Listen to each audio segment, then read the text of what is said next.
afternoon, everybody. Welcome to Synchronous Zoom, and hopefully what works best. So we're going to try to cover all of these things in 45 minutes, but I make you no promises. I talk fast, I know, but I don't know if I can talk that fast.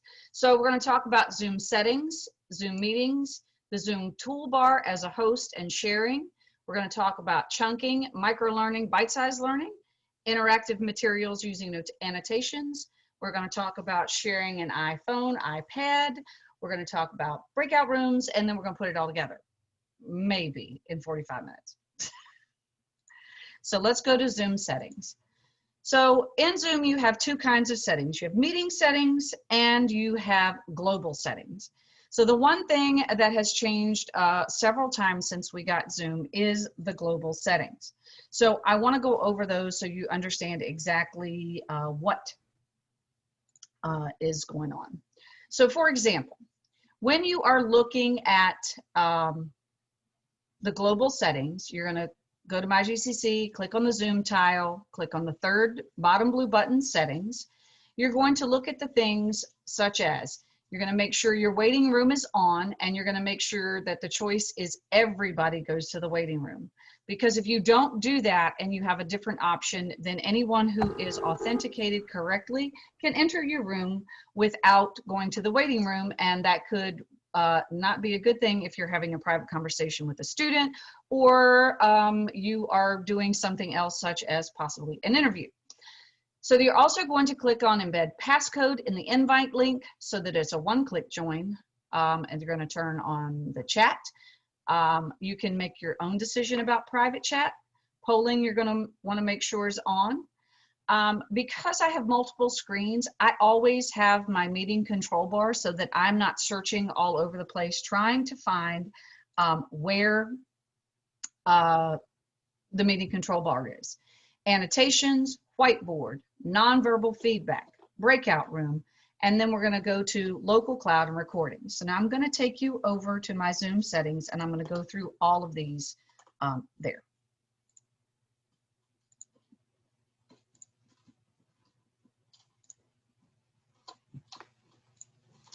Okay, so of course we log in to My GCC.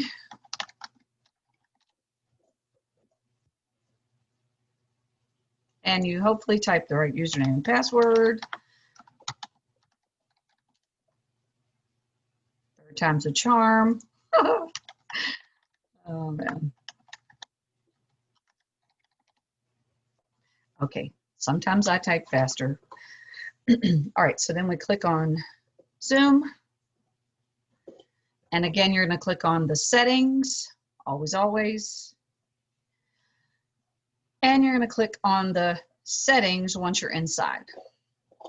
So we're going to start at the top. I'll walk you through these.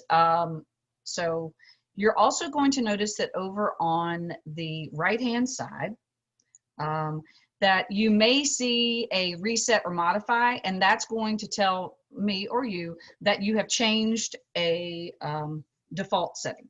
So waiting room, you want to make sure that it is everyone will go to the waiting room. I don't set up a meeting ever that does not have a waiting room, just because sometimes I need that buffer of time to get ready, and I don't want people sitting in an empty room waiting for me. The next thing I have is embed passcode in the invite link, so that you don't have to worry about providing a passcode separately from the link. Next one, I always have my video on so that when people come in, it's on, or if I want to turn it off, you can. But I also give the participants the option to turn theirs on or leave it off. I'm going to keep on scrolling. If you don't have the desktop client, I highly suggest that you do, because once you have it and you log in correctly, then whenever you enter a Zoom meeting, as long as your client, you've started your client on your computer, then you will enter authenticated. If you don't know what that means instead of showing up, you can't see it, but as the host, I can see the participant list, and anybody who did not authenticate shows up with a guest beside their name. So that tells you that they did not authenticate. The other thing is if you are trying to set up breakout rooms that are pre-assigned and you have students who do not enter authenticated, you will have a lot of problems, but we'll get to that. But here you have a meeting reminder so that it actually pops up as a notification. Here's the chat, and I do have I have it turned off for preventing participants from saving it, and I also have off private chat. I have a notification so that I know when someone joins or leaves, but I have it just for host and co-host. The next thing you're going to see is polling, and you're going to want to make sure that this is on. You're also going to, here's the option for always show meeting control bar so that you're not hunting all over your screen for it. Screen sharing, leave that alone. Annotations, you want to make sure this is turned on if you plan on using it. Whiteboard, you have some options here. You can allow to save or you can auto save. This is the nonverbal feedback. You're going to want to turn that on if you want to use it. Meeting reactions, those are going to be at the bottom of your Zoom toolbar. And then the breakout rooms here, you're going to want to make sure that you turn them on. And virtual backgrounds, everybody should have on. And that's pretty much it, the rest of those. But I'm going to scroll back up to the top and very quickly go over recording. By the way, this slide deck will be on our website as soon as we're finished. Forrest will try to get it up there to you, and then we'll try to get the recording up tomorrow. Local recording. Currently, it is turned off as the default. If you want to turn it on, you can. However, turning it on doesn't mean you have to use it. You should record to the cloud because the cloud is a secure way to make sure that your videos do not get lost. If for some reason your internet is interrupted, your computer goes to sleep, you forget and close your laptop, and you've recorded locally, you will have lost your Zoom recording. So I only have 2 choices for what I choose to record, and everything else is very unnecessary. So those are your settings within Zoom.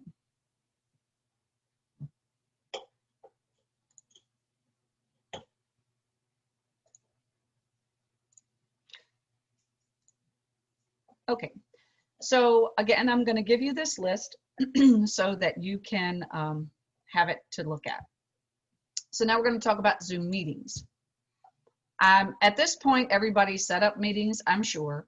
The only thing I kind of wanted to go over just very briefly is reoccurring meetings. You can set them up if you want, or you can create a meeting that will have a unique ID that has no fixed time. And by no fixed time, that allows you to reuse that whenever and wherever you need to, as many times as you need to. If something were to happen and you had an incident where somebody either came and they weren't invited or whatever, you could always then delete that meeting and make a new one. But that is one of the reasons that you do not share your personal meeting room for meetings, class times, because it is and won't be a unique ID. So when you're making a meeting, there is a new option. And I'm going to talk about that just for a hot second.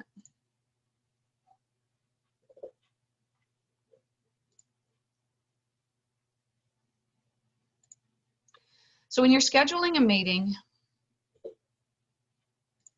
one of the options that you now see is a checkbox. I'm going to scroll down. Here, security passcode waiting room. You must have either a passcode or a waiting room, or you can leave it as it is right now, which is both.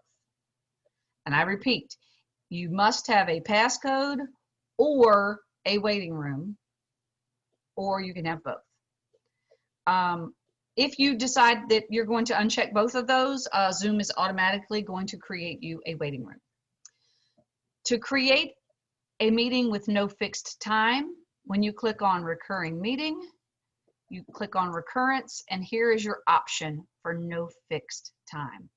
You are not going to use personal ID for meeting ID. You want it to generate automatically so that it is unique.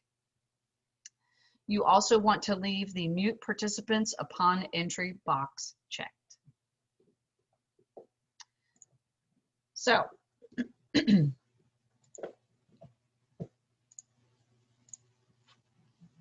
that was a lot of information in a very short time, but I'm trying to make sure that we get to everything we need to.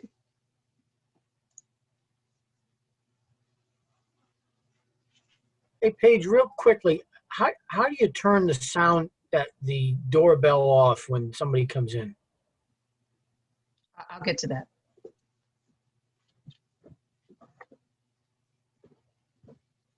Okay, so here's your first activity. Go to Zoom, check your settings. You can either leave this screen up again, or you can come back. This has a 5-minute timer. I'm not going to give you 5 minutes. I'll give you 3, and then we will move on. But again, I want you to at least check your settings for annotation, whiteboard, nonverbal feedback, breakout rooms, and polling, because these are the things that you're going to need when you're having a synchronous class session. Okay, and I'll start the timer. And again, it says 4 minutes, but it'll only be 3.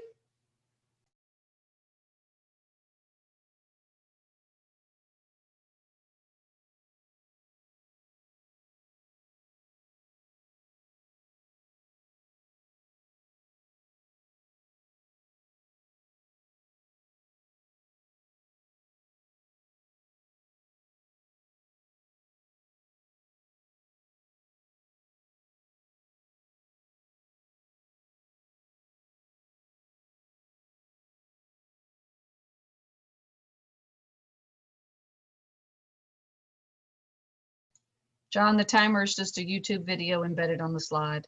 You just search YouTube for 5-minute timer, 3-minute timer, 2-minute timer, and embed it on the Google slide.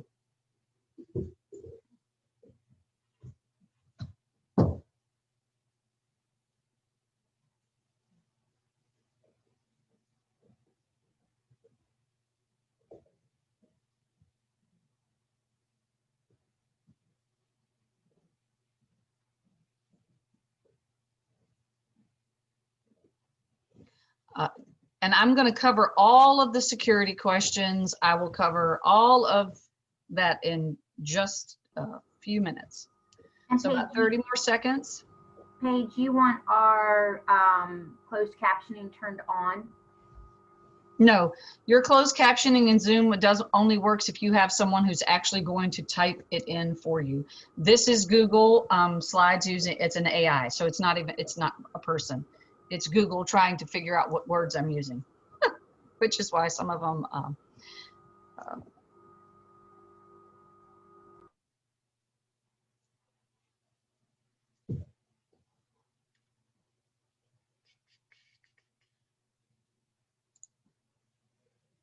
All right, let's move on. All right, so now we're going to talk about the Zoom toolbar. So here is the Zoom host toolbar. Please take note of all of the things that are here. There's a lot. Okay, so we're going to start with the microphone, and here's where you can select a microphone, a speaker. You can test your microphones, test your speaker. You can change them if it doesn't seem to be working correctly. The next button you see next to that is a video. That's how you stop and start your video. You can also choose a different camera. This is where you can now choose virtual backgrounds or video filters. The next is the security shield. The security shield is where you're going to be able to allow screen sharing. You can turn on and off chat. You can turn on and off the ability for participants to unmute themselves. You can also, once you have participants, there's another option that says remove participant and report participant. And if you have the screen sharing on, you also see turn off annotations. So all of those things are under the security shield. The next is your participants. So this is where you're going to be able to see who is in your meeting And at the bottom of the participants are where you're going to see the yes, no, go slower, go faster, and more options. And as a host, you also have clear all. So if I were to ask you a question and asked you to use the participant feedback, you would click on participant bar in your as a participant window, and then the feedback, yes, no, go slower, go faster, is there. If you want to change some of the settings once you start a meeting, for example, you want to mute participants upon entry, that option is going to be found at the bottom of the participants window, and it's going to be to the right of mute all. Here's also where you're going to allow participants to unmute themselves. If you uncheck that, participants can't unmute themselves to talk. And here's where you're also going to see turn off the sound so that you know when someone leaves or joins or someone is in the waiting room. The next option is launching a poll. So if you want to have a poll, this is where you're going to find it. The next option after that is chat. And in your chat window, you have more options, and those can be found by clicking on the 3 dots on the far right. So you can decide who the participants can chat with. After that is screen share, we'll get to that. Then we have record, and obviously because I have my local recording on, I have 2 choices, either computer or cloud. Beside that, I have breakout rooms. That's how you're going to launch breakout rooms. And the very last thing are reactions. And these reactions actually show up on the corner of your video. So now we're going to talk about screen sharing. So to share your screen, click on the green. So when you open your screen sharing window, you're going to have 2 rows of options plus some more. So the top row of options are going to be your desktop screens. I have 3 screens, so that's why you see screen 1, screen 2, and screen 3. You also here see the whiteboard because I turned that on in the global settings. Here you see iPhone, iPad, and at the bottom you're going to see share an application. So you need to know what icons are if you're sharing an application. So make sure you take note of that at some point so you know what Firefox, Chrome, Microsoft, PowerPoint, what else am I forgetting? Whatever you can possibly come up with, Skype. The only other 2 things that you might want to take note of, if you're watching or if you're sharing a video, you need to also share your computer sound. Otherwise, your participants will not hear the video sound. So that option, I'm actually going to turn on the pointer here, is right here at the bottom where it says share computer sound.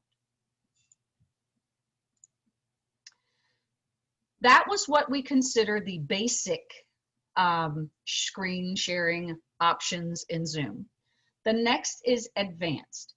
This is where you can share just a portion of your screen, music or computer sound, or content from a second camera, such as a document camera. Files, I'm not going over that. Now, when you are sharing, your toolbar changes. So please take note what happened. So now you have a pause share, an annotate option, and 3 dots, which mean more. What is under the more? Under those 3 dots, you're going to find chat, another option for breakout rooms, recording options, annotation options, hiding video panel or the meeting controls. And you can also turn on the sharing computer sound from here.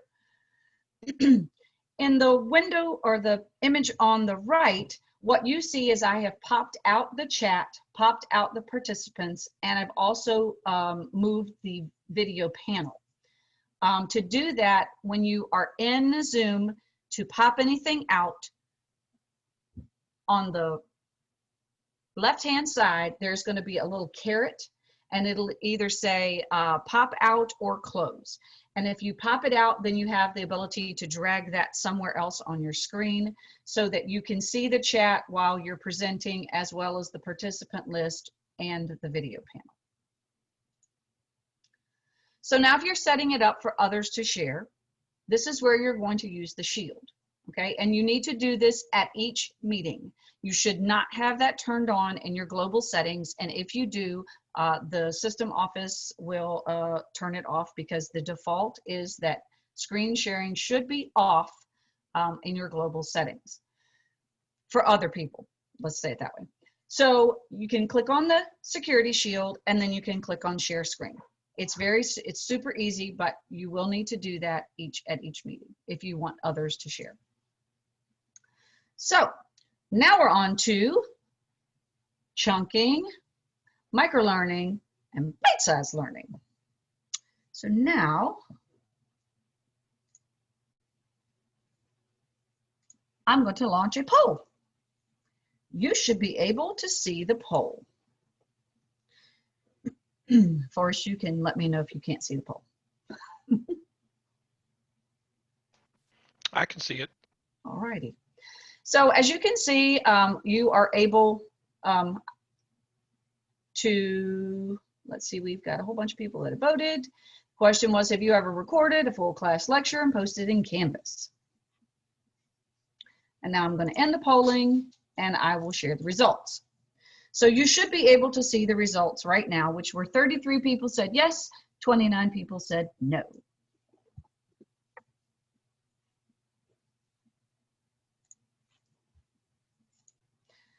So why did we talk about that? Obviously, you knew that had led up to something, right? So one of the things that you're going to want to think about in a synchronous class is that you cannot record an hour and a half video and post it and expect students to watch it. You're going to have to think about chunking your content, and you're going to have to think about doing things in bite-sized chunks.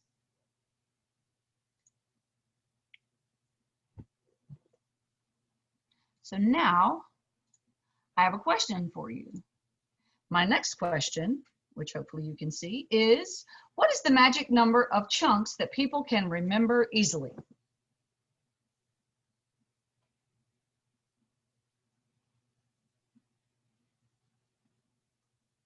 And this was kind of a loaded question because the answer is on the screen. The answer is 7. So 7 minutes is really the max time that people can concentrate, really focused. And after 7 minutes, their focus starts to wane. The other thing is think about 7 pieces of content. So thinking about grouping things in groups of 7. So think about maybe you have 7 items in your module, or you have 7 items in your module and then you break it up with a text header. It just makes things easier to remember. It makes it much more manageable, and it also allows students to really get through and to all of the information before they move on. So why do we want to do this? Again, the attention span of adults is between 10 and 15 minutes. If you think about YouTube videos, max YouTube videos like 4 minutes, and then anything over that, most people won't watch. If you think about looking at your studio insights, you're going to see that after a certain period of time that it drops off. So after 15 minutes, your retention rate drops off by 41%. So by chunking material and content when you're having a lecture and fully synchronous class, you give the students time to digest the material. So build in breaks that have a purpose. Okay, everybody is, if you're in an hour, hour and a half session, especially if you've been sitting at a computer, you need a break. So build in a break, put on a timer, use one of the YouTube timers, put it on, give them a question, turn off the sound, turn off the recording, turn off your video, and have a break. Walk your dog for a hot second, use the facilities, grab a drink, but move. The next thing you need to think about is when you come back, use that as to get back into the content. Also remember that one lecture does not mean one recording. So you can have a meeting that has multiple sections. Then you can post those sections so that students can very quickly go back and find what they need to find in each section. So think of trying a 10 and 2. So talk 10 minutes or so and then do some kind of activity, even if it is as brief as a poll. And chunking content also is a hack that you can use to get into working memory. And the last thing is, a lot of our students are going to be using mobile devices. Again, not saying that that is how they should be doing it. I'm just being real. So by chunking the material, it makes it much easier and more mobile ready. So here's a little graph for you. So this is the profile of a modern learner. So notice that you have a lot of flexibility going on here. So their evenings and weekends, on the way to work, during breaks at lunch. So keeping these things in mind so that we build flexible content that all of our online students can digest and learn from. So now we're going to talk about those interactive materials that can help bring in those breaks and provide those activities. So the annotation tool that you can find in Zoom can be found while you all are watching my Zoom. It's going to be at the top of your screen, if you notice, and it's going to be under the view options, and then you will be able to see annotate. So, where did it go? Now you can see that you should be able to see my little annotation tools. There they are. And you can change the color, you can put stamps, you can put text, you can draw on my screen, which is what Denise is doing, and notice that I can see who's doing it. You can turn that on and off as well. You can erase it, you can save it. You can use this for identifying, obviously, artwork here, or possibly for biology, or decide. There are lots of reasons that you can use annotation. It also gives you an idea of who is annotating. Like I said, you can turn that off as well. I know y'all like that.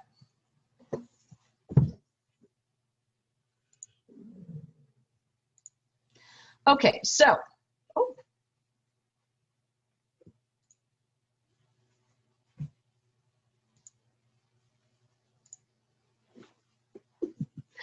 All right, so now somebody's drawn all over this, which is great. So you can erase that if you need to by simply clicking on the clear. And it's not clearing. There we go. So now you can see that was clear all drawings. You can turn it on and off under the security shield, which you see pictured in the top and the bottom.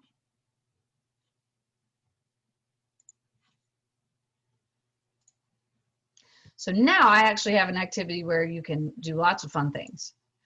Mark the places that you have visited or lived. Ready, go.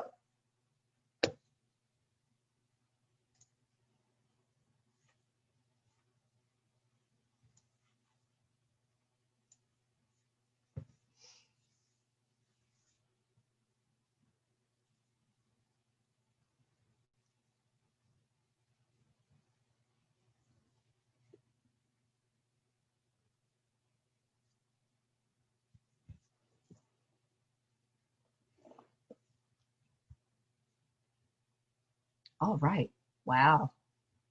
That's super cool.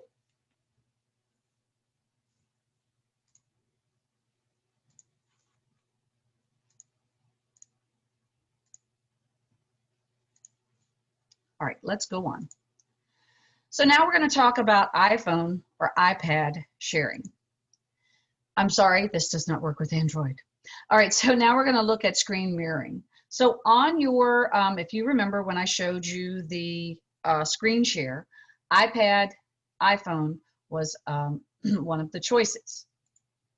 So when you do this on your iPhone, you're going to click on share, then you'll click on iPhone, then you're going to click on, it's going to ask you to connect to your Wi-Fi. So you need to make sure that you are on the same Wi-Fi as your computer. So once you do that, you'll be able to use your phone for sharing.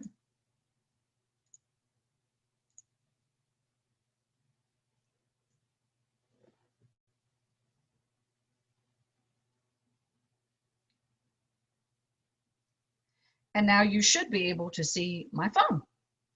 So if I get out of that screen, so that's my iPhone. And now you can see all of the apps so that if I needed to demonstrate something, if, for example, I could put in a note and I could, you know, you can draw on this and you can do math. And you can see exactly what I'm doing, and I'm actually on my iPhone. So you can share with your iPhone or your iPad. You cannot use an Android device. I'm sorry, but y'all have to talk to Zoom about that.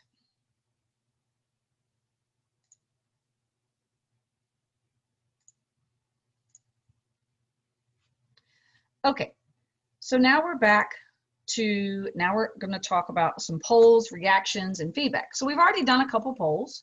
One of the things you want to remember when you're creating a poll is it's best to think about what questions you want to ask before. Creating polls on the fly in Zoom is not so easy. It is very, very clunky. So you want to make sure that you think about those beforehand. You can also reuse polls. You can collect results with the reports. However, if you're looking specifically, for example, you want to know exactly which students said what, if they are not authenticated, they're guests, it shows up as anonymous, and basically it doesn't really help as far if that's the kind of results that you're looking for. However, if you want general results, then your reports will work just fine. So to create a poll, you're going to create the meeting first. So you have to go all through the entire process of creating the meeting. And then you're going to go to the very bottom of the meeting and you're going to click on Add. Right here. Once you click on Add, the next screen is going to ask you for a title. So give your poll a title. So I titled mine the slide numbers that I wanted to use so that I knew when I pulled it up where I was. Then you can type your question in, and the only two options you have are single choice and multiple choice. That's it. You can have a poll that has multiple questions, but remember that all of the questions will show up at the same time. So if you want them spaced out, you're going to need to make separate polls. So once you've done that, you can scroll to the bottom and you click Save. And when you do that, then you can add another poll question or multiple questions. Okay, so now we have participant feedback, and that's going to be found over in the participant list at the bottom. So now let's have everybody go over to the participant list and everybody check yes or no. I'm not even going to ask a question. Just decide which one you want to use and check yes or no.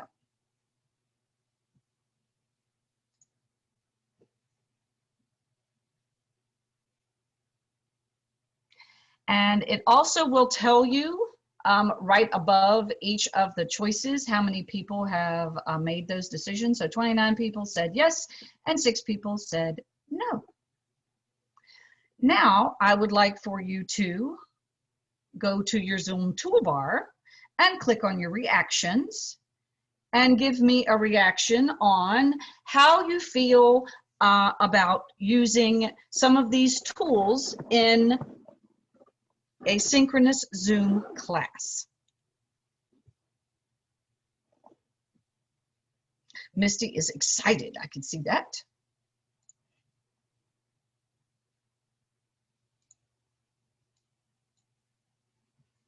Ashley's applauding. If you don't have all of the emojis that you see here, you need to check your version of Zoom and make sure that you have the most up-to-date one. And if you're on a Germana computer, you have updates that are pushed out to you. All right, let's keep on going. So Paige, it looks like, sorry to interrupt, it looks like I could only show an emoji when my video was on. Oh. Is that right? Because I clicked on it the first time and nothing happened, but then now I'm on video and now I can do it. I don't necessarily know that to be true because Denise has a heart on hers and her video is off. Okay, that's cool. It may be a setting and you may need to check your global settings and make sure they're all on. Right. That may be the issue. Very good, thank you. Well, I also, like Carol, responded to a reaction, but I didn't see it pop up. I don't know that you will, well, you might see it. Yeah, see, I see your thumb now, but if you turn off your camera, you can't do it? Yeah, when I turn off the There camera. we go. Yep, and there, I could still see it. Mine disappeared after a while. I don't know if that's. Yeah, it doesn't stay up long. It's very short. So it's only up for a few seconds and then it automatically goes away so that you as the host don't have to worry about clearing it, if that makes any sense. To do that, I'm in participants and I'm by No, my. you're actually, it's in the Zoom toolbar, in your Zoom toolbar. Where you have your microphone and your video, it's going to be over on the right-hand side. Oh, reactions. Oh, what an idiot. Okay, there it is. Yep. Okay. Yep. So There it you all is. have given me the feedback. There you go. Okay. And so now let's talk about breakout rooms. Okay, so setting up breakout rooms. It can be done during a meeting. It can be pre-assigned. If you are using the pre-assigned, you must have the student's correct login name, which is going to be their MyGCC plus email at vccs.edu account.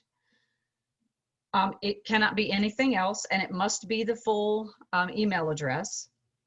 However, if you have a list of students, you can have it handy, already broken up into groups, and then you can do it during the session. There is a countdown timer that you can use and you can change. You can add rooms.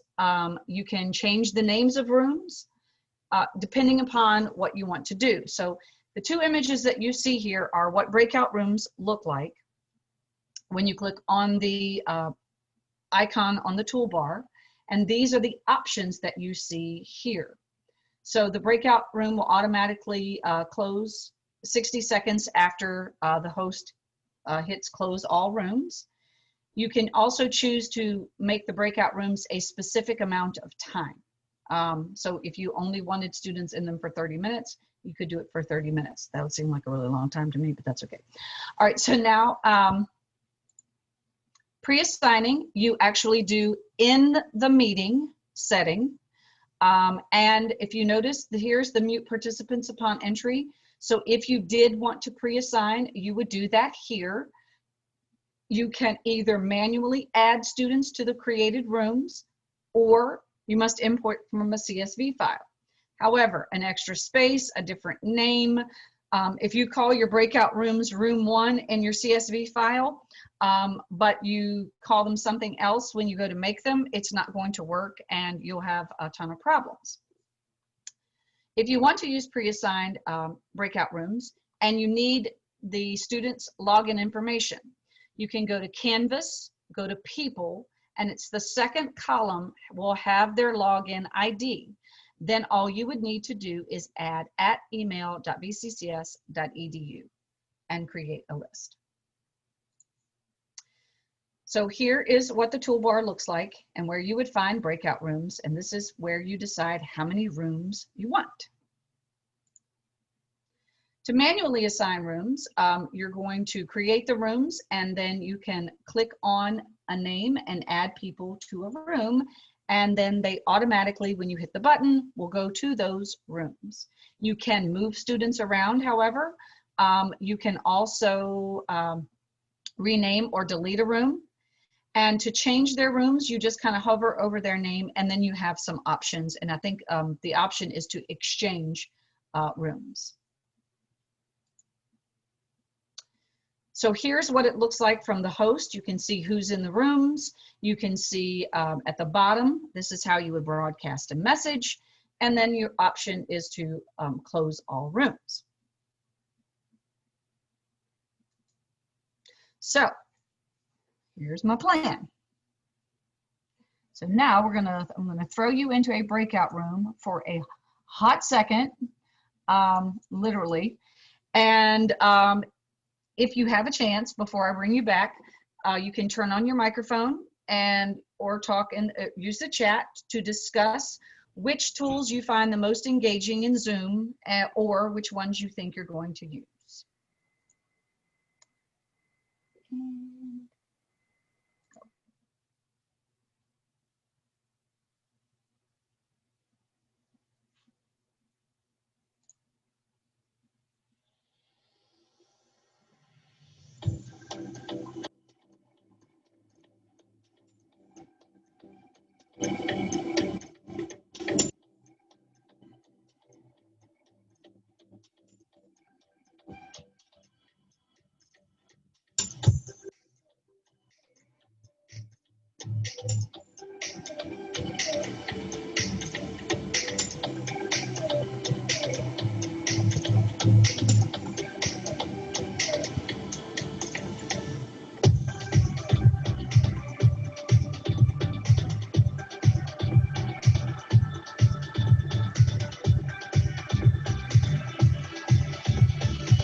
Paige, did you pick a YouTube timer? Yes, you picked a YouTube timer that had. Sorry, Forrest. I was enjoying myself. But anyway, so yes, I did pick a YouTube timer and that played music, but that was for my own entertainment. So hopefully at least you got to experience a breakout room as a student, and I put up a couple broadcast messages so that you could see them as well. So we've covered a lot in 45 minutes.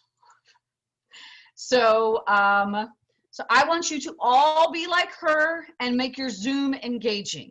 So use timers, use annotations, use your iPhone, iPad, use some polls, reactions and feedback. Throw anything in there that you can. Use breakout rooms so that your students can go work in small groups. You as the host can always go in and out of rooms to check on students and see how things are going. You also want to make sure your settings are ready before your synchronous session starts and your meeting.